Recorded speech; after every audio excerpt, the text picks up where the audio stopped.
நம்ம எல்லாருமே சின்ன வயசுல காந்தத்தை வச்சு விளையாடி இருப்போம். ஒரு காந்தத்துல ஒரு ரோப்பை கட்டி அதை மணல்ல இழுத்துட்டு போறோம் அப்படின்னா அந்த மணல்ல உள்ள இரும்பு துகள்கள் எல்லாம் அந்த காந்தத்தோட ஒட்டிட்டு வந்துடும். அப்படி ஒட்டிட்டு வந்த அந்த காந்த துகள்களை எல்லாம் கலெக்ட் பண்ணி ஒரு பேப்பர்ல கொட்டி அது கீழே காந்தத்தை ஒரு குறிப்பிட்ட டிஸ்டன்ஸ்ல வச்சு நம்ம மூவ் பண்ணும்போது அந்த இரும்பு துகள்கள் எல்லாம் ஒரு டான்ஸ் ஆடுறது மாதிரியான ஒரு தோட்டத்தை உருவாக்கும். அதே காந்தத்தை ரெண்டா உடைச்சி ஒரு பக்கம் ஈர்க்கிறதும் இன்னொரு பக்கம் எதிர்க்கிறதும் இந்த விசையெல்லாம் பார்க்கும்போது நம்மளுக்கு அந்த சின்ன வயசுல ஒரு ஆச்சரியமாகவும் ஒரு வினோதமாகவும் இருக்கும். இப்படிப்பட்ட இந்த காந்த விசை எப்பொழுதும் மனிதனால் முதலில் கண்டுபிடிக்கப்பட்டது. இந்த காந்த விசை அறிவியல் அடிப்படையில் எப்படி செயல்படுகிறது?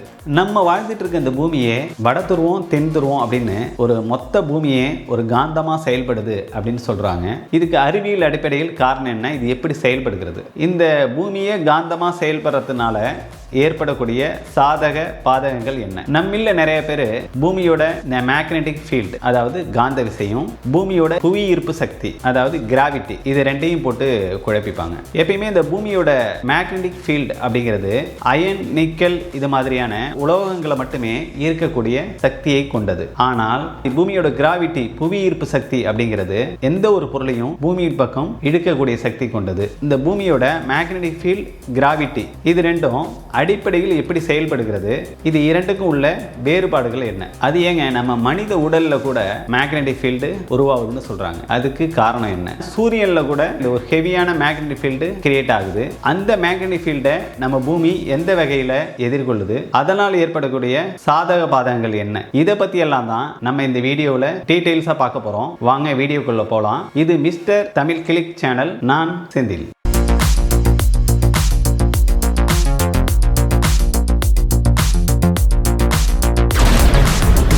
மனிதன் முதலில் காந்த விசையை எப்பொழுது கண்டுபிடித்தான்? காந்த விசை அப்படிங்கிறது இயற்கையா அமைந்த ஒண்ணு, இயற்கையா செயல்படக்கூடிய ஒரு விசை. அதை மனிதன் கண்டுபிடித்தான் அப்படின்னு சொல்றதை விட மனிதன் எப்பொழுது அதை தெரிந்து கொண்டான் அப்படின்னு சொல்றதுதான் சரியாக இருக்கும். அந்த வகையில இந்த காந்த விசையை முதலில் தெரிந்து கொண்ட மனிதர்கள் யார் அப்படின்னு பாத்தீங்கன்னா பண்டைய கிரேக்கர்கள் மற்றும் பண்டைய சீனர்கள். இந்த காந்த விசையை கிரேக்கர்கள் எப்படி முதல்ல கண்டுபிடிச்சாங்க அப்படிங்கிறதுக்கு கிரேக்க நாட்டில் ஒரு புராண கதை இருக்கு. அதை பார்க்கலாம். சுமார் 4000 வருஷத்துக்கு முன்னாடி கிரேக்க நாட்டில் மெக்னீசியா அப்படிங்கிற ஒரு ஊர்ல ஒரு ஆடு மேய்க்கிறவர் அவர் கையில் வச்சிருந்த குச்சியோட நுனியில் உள்ள இரும்பு ஒரு பாறையில ஒட்டிக்கிட்டதை பார்த்தாரு.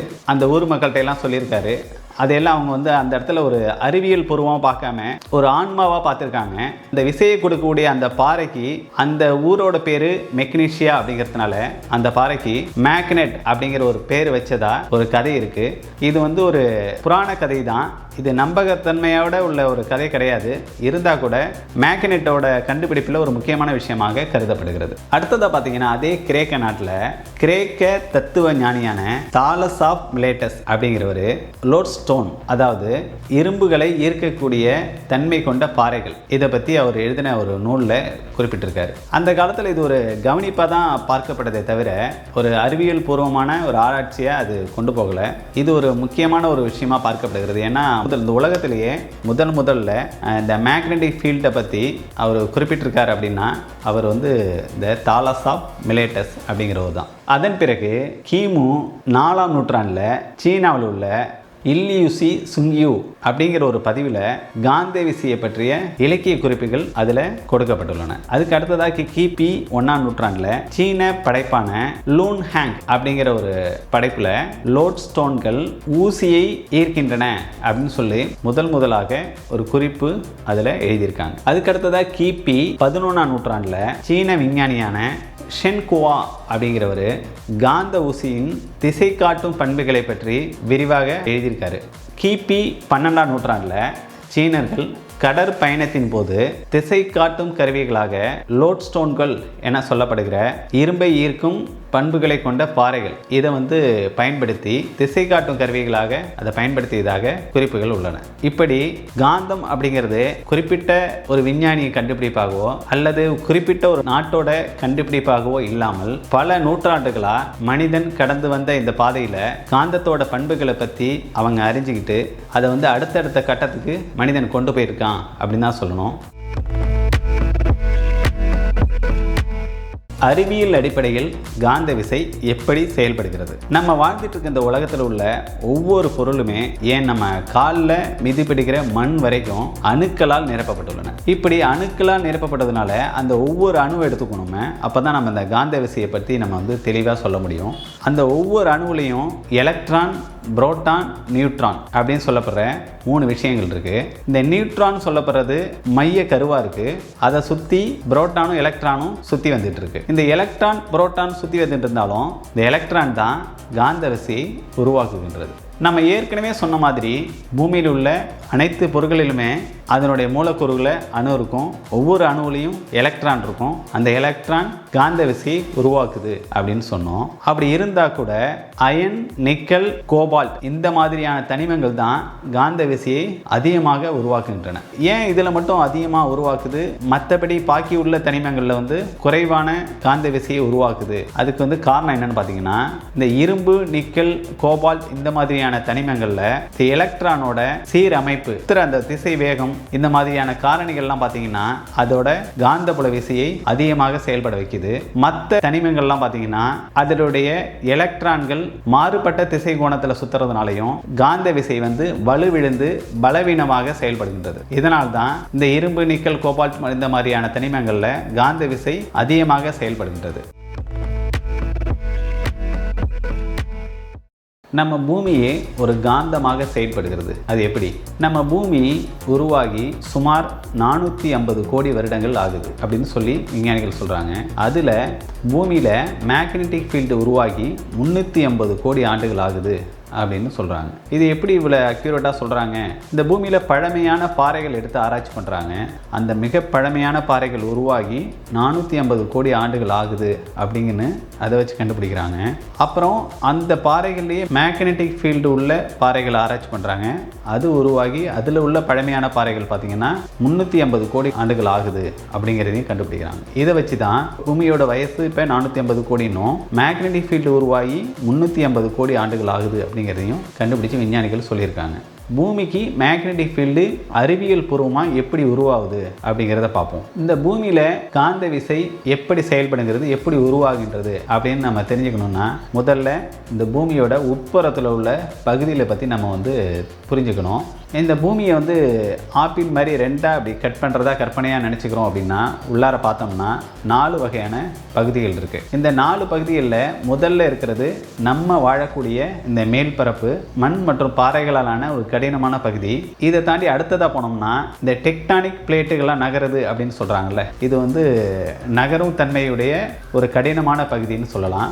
அடுத்ததாக உள்ள பகுதி அவுட்டர் கோர், மைய கருவாக இருக்கக்கூடியது இன்னர் கோர். இப்படி 4 வகையான பகுதிகளை கொண்டது இந்த பூமி. இதில் இந்த காந்த விசையை உருவாக்கக்கூடிய முக்கியமான பங்கு வகிக்கிறது என்னன்னு பார்த்தீங்கன்னா இந்த அவுட்டர் கோர். அந்த மைய கருவுக்கு அடுத்தபடியாக இருக்கக்கூடிய இந்த அவுட்டர் கோர் தான் இந்த காந்த விசையை உருவாக்குறதுக்கு காரணமாக இருக்குது. இந்த இன்னர் கோர் எப்படி இருக்குன்னு பார்த்தீங்கன்னா அதுவும் ஒரு கடினமான ஒரு பகுதியாக தான் இருக்கும்.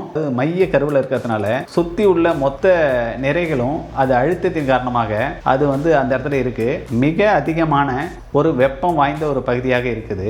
அடுத்ததாக இருக்கக்கூடிய அந்த அவுட்டர் கோர் அப்படிங்கிறது ஒரு நகரும் தன்மை கொண்டதாக ஒரு திரவ நிலையில சுற்றி வரக்கூடிய ஒரு குழம்பாக இருக்கக்கூடிய ஒரு அமைப்பாக இருக்கு. ஏன்னா அதீத வெப்பத்துடன் கூடிய அயன், நிக்கல் இந்த மாதிரியான திரவங்களின் குழம்பாக அது இன்னர் கோரை சுற்றி வரக்கூடிய ஒரு அவுட்டர் கோராக அது இருக்கின்றது. இதனால தான் அந்த இடத்துல ஒரு மின்சாரம் உருவாகுது.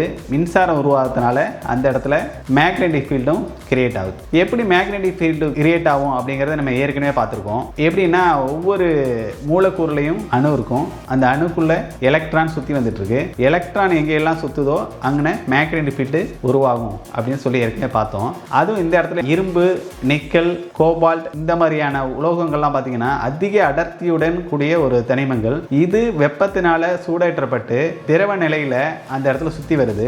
ஒரே திசையை நோக்கி சுத்தி வருது. எதனால இது சுத்துதுன்னு பார்த்தீங்கன்னா பூமி சுத்திட்டு இருக்கு தன்னைத்தானே. அப்படி சுத்திட்டு இருக்கிறதுனால இது ஒரு டைனமோ, எப்படி சைக்கிளில் ஒரு டைனமோ சுத்தும் போது பவர் ப்ரொடியூஸ் ஆகி நம்ம அந்த ஹெட்லைட் எரிய வைக்கிறாங்களோ அதே மாதிரி தான் இந்த இடத்துல அவுட்டர் கோர்ல இந்த தனிமங்கள்லாம் சுத்தி வரும்போது அந்த எலக்ட்ரான்கள்லாம் ஒரே திசையை நோக்கி சீராக செயல்படுது. இப்படி இப்படி செயல்படுறதுனால அந்த இடத்துல ஒரு மேக்னெட்டிக் ஃபீல்டு கிரியேட் ஆகுது. ஒவ்வொரு அணுக்கள்லையும் மேக்னெட்டிக் ஃபீல்டு கிரியேட் ஆகுது. இந்த அவுட்டர் கோர் உள்ள மொத்த தனிமங்களில் உள்ள அணுக்களில் உள்ள எலக்ட்ரான்கள் ஒரே திசையை நோக்கி சுற்றும் போது மொத்தமும் சேர்ந்து ஒரு பெரிய மேக்னெட்டிக் ஃபீல்டை கிரியேட் பண்ணுது. இதுவே பூமி காந்தமாக செயல்படுறதுக்கு ஒரு காரணமாக அமையுது. சரிங்க, இப்போ சைக்கிளில் உள்ள டைனமோவில் பார்த்தீங்கன்னா உள்ளார காந்தம் வச்சுருக்காங்க.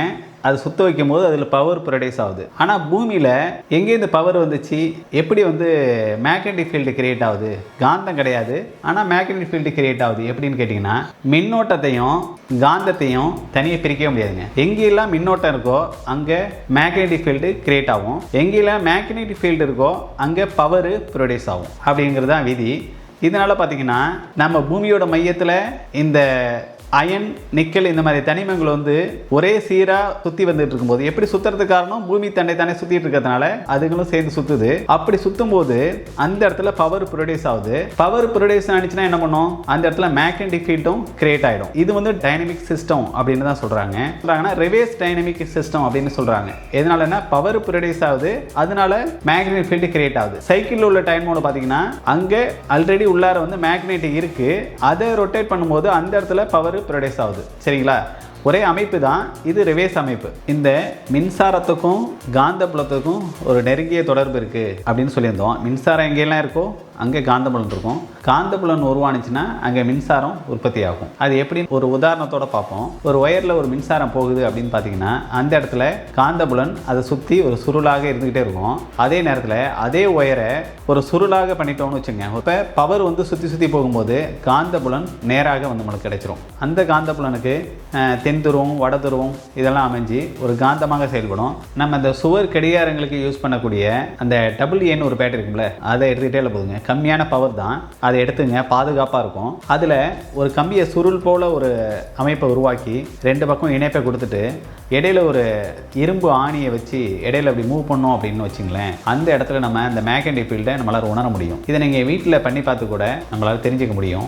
மின்சார ஆற்றலை இயக்க ஆற்றலை மாற்றுறதுக்கு அந்த இடத்துல காந்தப்புலனை உருவாக்குறாங்க. காந்தப்புலனை உருவாக்கி தான் அது இயக்க ஆற்றலாக மாற்ற முடியுது. அதே நேரத்தில் ஒரு இயக்க ஆற்றலை மின் ஆற்றலாக மாற்றுறதுக்கும் அந்த இடத்துலையும் காந்தப்புலனை உருவாக்கி தான் அதை மாற்றுறாங்க. நம்ம எடுத்துக்காட்டுக்கு வீடுகளில் பயன்படுத்தக்கூடிய மின் மோட்டார்களாகட்டும், மின் விசிறிகளாகட்டும், எல்லாத்திலுமே இதே முறை தான் அதில் கையாளப்படுது. சரிங்க, இந்த பூமியிலேருந்து உருவாகக்கூடிய காந்த விசையின் மூலமாக நம்ம வாழ்கிறதுக்கு அது பயன்படுதா அப்படின்னு கேட்டிங்கன்னா கண்டிப்பாக இருக்குது. இந்த பூமியின் சுற்றி இருக்கக்கூடிய இந்த மேக்னெட்டிக் ஃபீல்டு சூரியன்டேருந்து வரக்கூடிய நச்சு வாய்ந்த சில கதிர்களை நம்ம பூமியின் பக்கம் வரவிடாமல் விலக்கி விடுது. இதனால தான் நம்ம பூமியில் உள்ள உயிர்கள்லாம் வாழ்கிறதுக்கு ஒரு காரணமாக அமையுது. இந்த பூமியோட மேக்னெட்டிக் ஃபீல்டு, அப்புறம் இந்த பூமியோட கிராவிட்டி, புவியீர்ப்பு சக்தி, இது ரெண்டுக்கும் உள்ள வித்தியாசம் என்ன அப்படிங்கிறத பார்ப்போம். நம்ம இந்த பூமியோட காந்தப்புலன் எப்பயுமே இரும்பு மாதிரியான உலோகங்களை இருக்கும் தன்மையை கொண்டது தான் இந்த மேக்னெட்டிக் ஃபீல்டு. அதை பற்றி விரிவாக நம்ம ஏற்கனவே பார்த்துட்டோம். இப்போ இந்த பூமியோட புவியீர்ப்பு சக்தி அப்படின்னா என்ன அப்படிங்கிறத நம்ம கொஞ்சம் விளக்கமாக பார்த்துருவோம். புவியீர்ப்பு சக்தி அதை நம்ம எப்படி நம்ம புரிஞ்சுக்கலாம் அப்படின்னு பார்த்தீங்கன்னா, எந்த ஒரு பொருளை பூமியில் கீழே போட்டாலும் அது பூமியில் போய் ஒட்டிக்கும் அப்படிங்கிறது தான் புவியீர்ப்பு சக்தி. இந்த புவியீர்ப்பு சக்தி எப்படி செயல்படுது அப்படின்னு தெரிஞ்சுக்கிறதுக்கு நம்ம சில விளக்கங்களை பார்ப்போம். எந்த ஒரு பொருளையும் ஸ்பேஸில் மிதக்க வர்றோம் அப்படின்னா ஸ்பேஸில் ஒரு வளைவை அது உருவாக்குது. அதே மாதிரி தான் நம்மளுடைய பூமியும் அதனுடைய நிறைக்கு தகுந்த மாதிரி ஸ்பேஸில் ஒரு வளைவை உருவாக்குது. அது எப்படி சொன்னால், ஒரு வலைப்பின்னல் மாதிரி ஒரு அமைப்பில் ஒரு பொருளை போடுறோம் அப்படின்னு வச்சுங்களேன், வலைப்பின்னலில் அது ஒரு நிறையை உருவாக்கும் போது அந்த குழிவு மாதிரி ஒரு தோற்றத்தை உருவாக்கும் இல்லையா, அதே மாதிரி தான் இந்த ஸ்பேஸில் பூமி ஒரு குழிவு போன்ற ஒரு அமைப்பை உருவாக்குது. அந்த அமைப்பு தான் புவியீர்ப்பு சக்தியாக மாறி எந்த ஒரு பொருளையும் நம்ம பூமி பக்கம் இழுக்கிற மாதிரி ஒரு தோற்றத்தை கொடுக்குது. அந்த அமைப்பு தான் இந்த ஒரு பொருள் நம்ம பூமிக்கு அருகில் வந்தாலும் அது பூமியோட ஒட்டி கொள்கிற தன்மையை கொடுக்குது. இந்த ஸ்பேஸில் சூரியனும் ஸ்பேஸில் தான் இருக்குது, நம்மளோட பூமியும் ஸ்பேஸில் தான் இருக்குது.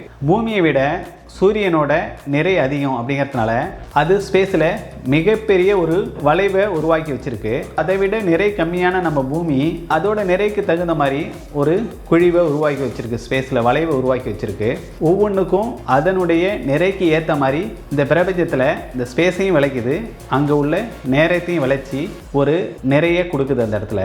அதனால அந்த இடத்துல ஒரு குழிவு மாதிரி ஒரு தோற்றத்தை இருக்கிறதா நீங்கள் கற்பனை பண்ணுங்க. ஸ்பேஸில் அதோட நிறை கொடுக்கறதுனால உதாரணத்துக்கு நம்ம பூமி எடுத்துக்கிட்டோம்னா இந்த பூமியோட நிறைக்கு தகுந்த மாதிரி அந்த இடத்துல ஒரு குழிவை உருவாக்குது. அந்த குழிவை உருவாக்குறதுனால அந்த இடத்துல ஒரு ஈர்ப்பு சக்தி உருவாகுது. அதுதான் நம்ம புவியீர்ப்பு சக்தியை நம்ம பார்க்குறோம். அந்த குழிவுக்குள்ள நம்ம எந்த ஒரு பொருள் வந்தாலும் நம்ம பூமியோட ஒட்டிக்குது. இதே நிலவு நம்ம பூமியோட நிறை கம்மி அப்படிங்கிறதுனால அதனுடைய ஈர்ப்பு சக்தி, நிலவோட ஈர்ப்பு சக்தி கம்மியா இருக்கு. இதே சூரியன் எடுத்துக்கிட்டீங்கன்னா அது மிகப்பெரிய நிறை கொண்டது. நம்ம பூமியை விட பெரிய ஒரு சூரியனோட ஈர்ப்பு சக்தி அங்கே இருக்கும். நேரத்தையும் ஸ்பேஸையும் வளைச்சி ஒரு மிகப்பெரிய ஒரு வளைவு குழிவு போன்ற உருவாக்குது. அந்த குழிவு இருக்கிறதுனால தான் நம்மளோட பூமி சூரியனை சுத்தி வந்துட்டு இருக்கு. பூமி மட்டும் இல்ல, மற்ற கிரகங்கள் எல்லாமே சூரியனை சுத்தி வந்துட்டு இருக்கு. இப்ப நம்ம சொல்ல வர்றது என்னன்னா, அந்தந்த கிரகத்துக்கு ஏத்த மாதிரியான நிறைகளோட அந்த ஸ்பேஸ் அது வளைச்சி அந்த இடத்துல நிறைய கொடுத்துட்டு இருக்கு. எந்த ஒரு பொருளையும் இந்த பிரபஞ்சத்தில் நம்ம மிதக்க விடும்போது அதுக்கு ஏற்ற மாதிரி அந்த இடத்துல ஒரு நிறைய உருவாக்குது. அதோட நிறைக்கு ஏற்ற மாதிரி அந்த இடத்துல ஒரு வளைவு உருவாக்குது. அந்த வளைவு பக்கத்தில் உள்ள நிறை கம்மியாக உள்ள பொருட்களை அது பக்கம் இழுக்குது. இதுதான் நம்மளோட பூமி புவியீர்ப்பு சக்தி உருவாகிறதுக்கு காரணமாக இருக்குங்க. சரிங்க, இந்த பூமியே ஒரு மொத்த காந்தமாக செயல்படுது அப்படிங்கிறது நம்ம பார்த்துட்டோம். நம்ம மனித உடம்புல மேக்னெட்டிக் ஃபீல்டு இருக்கா அப்படின்னு கேட்டிங்கன்னா நிச்சயமாக இருக்குது. உணர்வு நரம்புகளாக இருக்கட்டும், இரத்த நரம்புகளாக இருக்கட்டும், இங்கே ஒரு இயக்கம் நடைபெறதுனால அங்கே ரொம்ப சிறிய அளவில் ஒரு மின்னோட்டம் ஏற்படுது. மின்னோட்டம் இருக்கிற இடத்துல மேக்னெட்டிக் ஃபீல்டு இருக்கும். அப்படிங்கிறதுனால மின்னோட்ட அளவு கம்மியாக இருக்கிறதுனால ரொம்ப ஒரு பலவீனமான, ரொம்ப கம்மியான ஒரு மேக்னெட்டிக் ஃபீல்டு நம்ம உடம்புல உருவாகுது. இதை தாண்டி பார்த்தீங்கன்னா நம்ம மூளையோட செயல்பாடுகள், நம்மளுடைய மனித மூளையோட செயல்பாடுகளில் இந்த மேக்னெட்டிக் ஃபீல்டு ரொம்ப முக்கியமானதாக இருக்கு. நம்மளோட நினைவுகளை கடத்துறதுக்கும் அதை சேமிக்கிறதுக்கும் காந்த விசை ஒரு சிறிய அளவில் நம்ம மூளையில் செயல்பட்டு தான் இருக்கு. இதயத்தோட இயக்கத்துக்கு இந்த மின் தூண்டல்கள் ஒரு முக்கியமான காரணமாக இருக்கு. அதனால தான் அந்த நம்ம இதயம் சுருங்கி விரிஞ்சிட்டு இருக்கு. இந்த டைமில் ஒரு மேக்னெட்டிக் ஃபீல்டு அங்கேயும் கிரியேட் ஆகுது. ஆனால் இது எல்லாமே வலுவிழந்த நிலை இருக்கிறதுனால நம்மளால் அதை உணர முடியாது. அயன், நிக்கல் போன்ற இந்த மாதிரி ஒரு உலோகங்களை அது ஈர்க்கும் தன்மையை கொண்டு இருக்கிறது இல்லை. அதனால தான் நம்மளால் அதை உணர முடியறதில்ல. இருந்தாலும் மருத்துவத்துறையில் இதயத்தில் உள்ள இந்த மேக்னெட்டிக் ஃபீல்டை வச்சு என்ன மாதிரியான குறைபாடுகள் இருக்குது அப்படிங்கிறத அதை வச்சு கண்டுபிடிக்கிறாங்க. நம்மளுடைய மூளையில் உள்ள செயல்பாடுகள் குறைவு, நினைவாற்றல் குறைவு இந்த காந்த விசையை பயன்படுத்தி அவங்க கண்டுபிடிக்கிறாங்க. அடுத்தது நம்மளுடைய சூரியனில் மேக்னெட்டிக் ஃபீல்டு கிரியேட் ஆகுதா அப்படின்னு கேட்டிங்கன்னா கண்டிப்பாக உருவாகுது. ஏன்னா நம்ம சூரிய குடும்பத்திலேயே சூரியன் தான் மிகப்பெரிய நிறை கொண்ட ஒரு கிரகமாக இருக்குது. அப்படிங்கிறதுனால அதிகப்படியான ஒரு மேக்னெட்டிக் ஃபீல்டு அங்கே கிரியேட் ஆகுது. அப்படி உருவாகிறதுல நம்மளுக்கு நச்சுத்தன்மை அளிக்கக்கூடிய சில விஷயங்களும் இருக்குது. அதை நம்மளுடைய பூமியில் உருவாகக்கூடிய மேக்னெட்டிக் ஃபீல்டு அதை தடுத்து அதை வழி மாற்றி விடுது, அதாவது விலக்கி விடுது அப்படின்னு தாங்க சொல்லணும். இந்த வீடியோவோட நிறைவு பகுதிக்கு வந்துட்டோம். நம்ம இப்படி தான் நம்ம உலகத்துலையும் சரி, நம்ம பயன்படுத்துகிற ஒவ்வொரு பொருள்களுமே அணுக்கள் உள்ள எலக்ட்ரான்கள் மூலமாக இந்த காந்த அலைகள் உருவாகிட்டே இருக்கு. இந்த காந்த அலைகள்னால நம்மளோட பூமியில் உள்ள அனைத்து பொருட்களையும் அதோட தாக்கத்தை ஏற்படுத்திட்டு தான் இருக்கு. காந்த விசை சம்பந்தமான ஓரளவுக்கு தகவல்களை உங்களுக்கு புரியும்படி சொல்லியிருப்பேன் அப்படின்னு நம்புகிறேன். இந்த வீடியோ உங்களுக்கு பிடிச்சிருந்துச்சுன்னா இந்த வீடியோவுக்கு ஒரு லைக் பண்ணுங்க. முக்கியமாக உங்கள் ஃப்ரெண்ட்ஸுகளுக்கு, ரிலேட்டிவ்க்கு ஷேர் பண்ணுங்கள். இது மிஸ்டர் தமிழ் கிளிப் சேனல். நான் செந்தில். மீண்டும் ஒரு நல்ல பதிவில் சந்திப்போம். பாய்.